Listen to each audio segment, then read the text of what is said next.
పక్కనే ఉన్న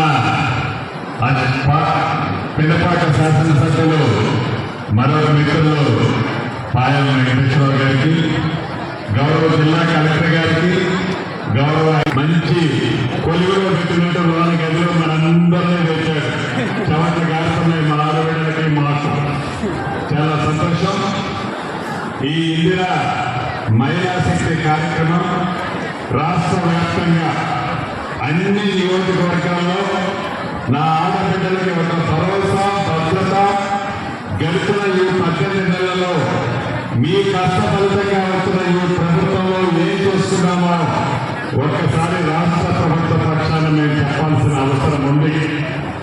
ఆనాడు మీ రక్తాన్ని చెమటగా వచ్చి తెలంగాణ రాష్ట్రంలో ఆనాటి 10 సంవత్సరాల రావణ కాస్త పరిపాలనకి చర్మగీతం పాడి పేదోడు ప్రభుత్వం రావాలని, ఆ పేదోడు ప్రభుత్వం రావాలంటే ఇందులో ప్రభుత్వాన్ని మనస్ఫూర్తిగా మీరు జీవించారు.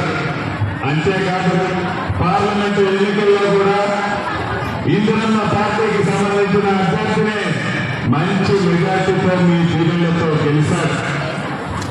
ప్రధానంగా మీరు గమనించాల్సింది ఒకటే, ఈ పేదోడు ప్రభుత్వం ఇందులో రాజ్యం వచ్చిన తర్వాత ఏవైతే మీకు చెప్పిన అభివృద్ధి సంక్షేమ కార్యక్రమాలని రాష్ట్ర ఆర్థిక పరిస్థితి బాగలేకపోయినా చెప్పిన మాట ప్రకారం తూచా తప్పకుండా పేదవాడికి ఏవైతే అవసరం ఉంటుందో, పేదవాడికి ఏది చేస్తే మంచి జరుగుతుందో ఆ కార్యక్రమాలన్నీ ఎన్ని ఇబ్బందులు, కష్టాలు, అవాంతరాలు, అవహేళనలు జరిగినా నా పేదోళ్ళు సుఖంగా ఉండాలి అని గౌరవ ముఖ్యమంత్రి రేవంత్ రెడ్డి గారు కానీ మన ప్రభుత్వం కానీ ఈనాడు మీకోసం పనిచేస్తుందన్నది నిజం.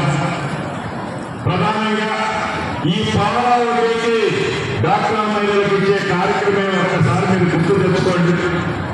ఆనాటి 10 సంవత్సరాలలో, ముఖ్యంగా చివరి 5 సంవత్సరాలలో సుమారు 3,750 కోట్లు నా ఆడబిడ్డలకు చెల్లించాల్సిన పావలా వడ్డీ బాబు డబ్బులు ఆనాటి ప్రభుత్వం ఇవ్వల. తొండా సాగింది. ఎన్నికలైన తర్వాత మళ్ళీ ఇస్తామని ఎప్పుడు ఎన్నికలు వచ్చినా చెప్పిన అబద్ధం చెప్పకుండా, చెప్పిన మాయమాటలు చెప్పకుండా మార్చి మార్చి మార్చి చెప్పి 2 పర్యాయాల అధికారంలోకి వచ్చి 3వసారి మీరు అందరూ గమనించారు. ఇది తొండా ఆడుతున్నారు.